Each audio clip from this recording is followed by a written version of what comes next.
Good evening. We begin tonight with another scam involving fake real estate listings. We've spoken to more people who are engaging with scammers, posing as real estate agents, trying to rent real properties, only to have thousands of dollars stolen. CTV's Katelyn Wilson reported on this on Sunday and joins us live with more stories. Katelyn. Graham, we recently did a story on an Ottawa family who lost thousands in a rental scam and have since heard from 4 others who experienced the same thing. All signed what turned out to be fake leases. The real estate agent who they thought they were working with turned out to be an imposter. And it's not just impacting one brokerage, but several across the city. It makes you very vigilant. It makes you very untrusting.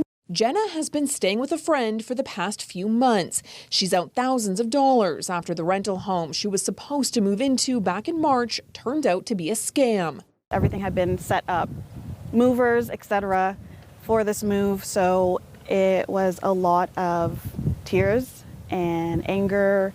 The place she found was listed on Facebook Marketplace in Finley Creek that was set up by a scammer using information taken from a real listing. She went and saw it in person, then filled out a rental application with the scammer without knowing it.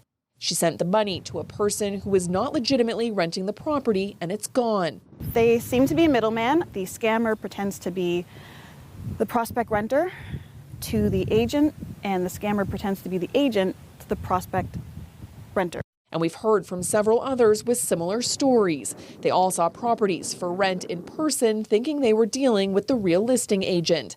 All received emails like this one, signed Home Run Realty, which is a real business, but the emails are fake. How brazen they are is shocking to me. This agent says she was recently impersonated on one of her listings, and the person doing it sent prospective tenants to her open house and tried to take their deposits. We found out later through one of the potential tenants who reached out to me to verify that he wasn't ever speaking to me. He told me he was 7 minutes from sending that deposit.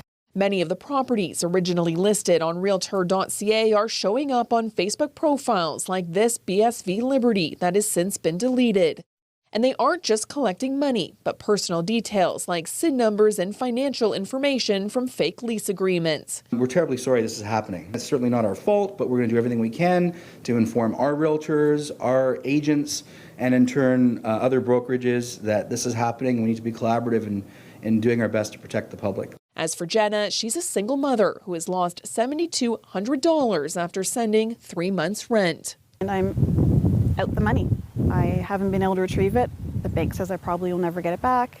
So all that has been very, very stressful. And there may be more victims. The agent I spoke with says they're in the process of reaching out to others who may have gone to the open house that day and sent deposits to who they thought was the listing agent. Graham?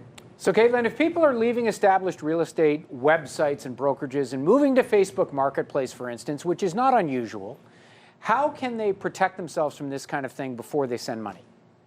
Well, Graham, one of the things people can do is call the real estate office who has the listing directly and ask to speak directly to the agent. That way, you know for sure you're speaking with the real agent. And we'll have more on this tomorrow, including hearing from another victim who is also out thousands of dollars. Graham? All right, CTV's Katelyn Wilson live for us tonight. Thanks.